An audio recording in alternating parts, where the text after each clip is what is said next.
In Five Minds to the Future, Howard Gardner explains the need to develop our five minds to succeed in the demands of the future. As he puts it, without the five minds, we risk our ability to thrive in both a personal and professional aspect. The five minds he specifies are disciplined, synthesizing, creative, respectful, and ethical. As I continue to grow personally and professionally, I intend to further develop my five minds in the following ways. The discipline mind. If I am to become a better teacher in the area I teach, then I need to become more of an expert than I currently am. I realize now that I need to teach less science subject matter and instead try to get my students to think like actual scientists.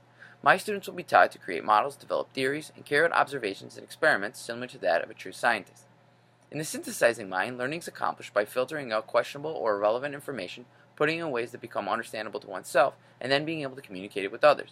I would like to improve at analyzing purpose for my lessons, thinking about what the final product of my lesson should look like, what I need to include, what could be left out, and the strategies that I will promote. Creative people are people who invent something new that is generally universally accepted as useful. This is an area I greatly lack ability and confidence. To build my creative mind, I believe I must first take the area of science and master it as best as I can. Gardner says that one cannot think outside the box without having a box to begin with. I want to also feel better about taking risks and trying new techniques in my instruction. The respectful mind, quite simply, is accepting differences in others. More than that, it's attempting to understand these differences, whether it be the way we look, where we live, or our beliefs and values. I feel like my respectful mind is pretty strong, but my goal will be to try to help build respectful minds in my students and be a good role model for them in this area. The ethical mind revolves around responsibilities as an individual or citizen, and understanding how one should behave in a given setting.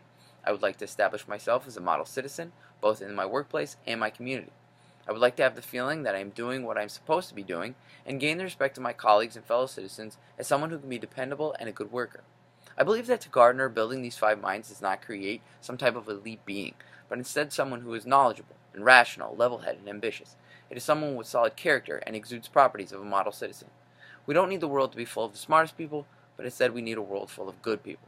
I just would like to be one of them. Thank you for listening.